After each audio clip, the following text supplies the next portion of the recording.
झारखंड विधानसभा चुनाव के लिए दूसरे और अंतिम चरण के वोट 20 नवंबर को डाले जाएंगे। विधानसभा की कुल 81 में 43 सीटों पर 13 नवंबर को मतदान हुआ था। बाकी बची 38 सीटों पर मतदान होना है। चुनाव प्रचार सोमवार की शाम थम गया।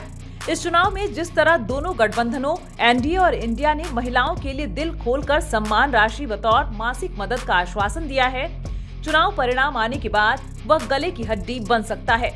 दूसरे चरण में भाजपा की प्रदेश अध्यक्ष बाबूलाल मरांडी के अलावा शिबू सोरेन के परिवार की सदस्य और जामताड़ा से भाजपा की प्रत्याशी सीता सोरेन की प्रतिष्ठा दांव पर लगी है। पहले वे जेएमएम के टिकट पर जामा से चुनाव जीतती रही हैं। लोकसभा चुनाव के दौरान उन्होंने जेएमएम छोड़ भाजपा का दामन थाम लिया था।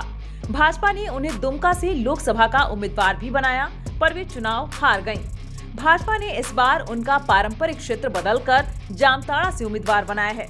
जामताड़ा में उनकी टक्कर इंडिया अलायंस की पार्टी कांग्रेस के उम्मीदवार इरफान अंसारी से होना है। झारखंड के सीएम हेमंत सोरेन, उनके भाई बसंत सोरेन और पत्नी कल्पना सोरेन के बारे में भी मतदाता दूसरे चरण में ही फैसला करेंगे।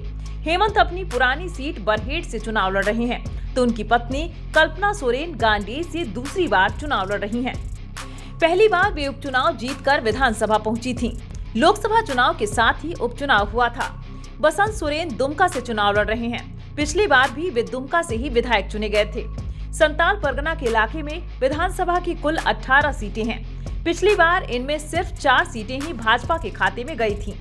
इंडिया ब्लॉक की पार्टियों में जेएमएम को 9 और कांग्रेस को 4 सीटों पर जीत मिली थी।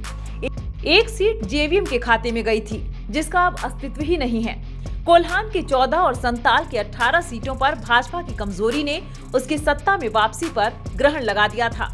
यही वजह रही कि भाजपा ने लोकसभा चुनाव के समय से ही संताल परगना और कोल्हान पर खास नजर रखी। पीएम नरेंद्र मोदी, केंद्रीय गृह मंत्री अमित शाह समेत भाजपा के बड़े नेताओं के सर्वाधिक दौरे इन इलाकों में होते रहे। भाजपा ने संताल परगना की मुस्लिम आबादी को ध्यान में रखकर ही रोटी बेटी माटी का नारा दिया। बांग्लादेशी घुसपैठ को पार्टी का चुनावी एजेंडा बनाया। इस बार विधानसभा चुनाव में दोनों गठबंधनों एनडीए और इंडिया ने महिलाओं पर ही सर्वाधिक फोकस किया है। इंडिया अलायंस की सरकार ने महिलाओं के लिए मैया सम्मान योजना की शुरुआत की। 18 से 50 साल की महिला को हेमंत सोरेन की सरकार ने मासिक 1000 रुपए की राशि देनी शुरू की और कैबिनेट से स्वीकृति दिलाकर सम्मान राशि दिसंबर से 2500 रुपए करने की घोषणा की है।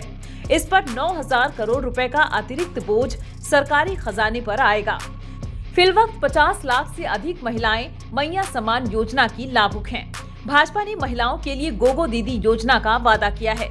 इसके तहत सरकार बनने पर भाजपा महिलाओं को 2100 रुपए मासिक देगी। सबसे बड़ा सवाल यह है कि कैबिनेट ने मैया सम्मान राशि दिसंबर से 2500 रुपए करने का फैसला लिया है। इसके लिए कैबिनेट ने मंजूरी भी दे दी है। अगर मौजूदा सरकार के पक्ष में जनादेश नहीं आया और एनडीए की सरकार बन गई, तो कौन सी योजना लागू होगी? क्या एनडीए सरकार कैबिनेट के फैसले को पलटकर सम्मान राशि में कटौती करेगी? हेमंत सरकार की 2500 रुपए की जगह 2100 रुपए देने के वादे पर अमल किसी को रास आएगा? यह पेचीदगी सरकार बदलने पर पैदा हो सकती है। भाजपा भी नहीं चाहेगी कि ऐसा कर वह अपना भविष्य खराब करे।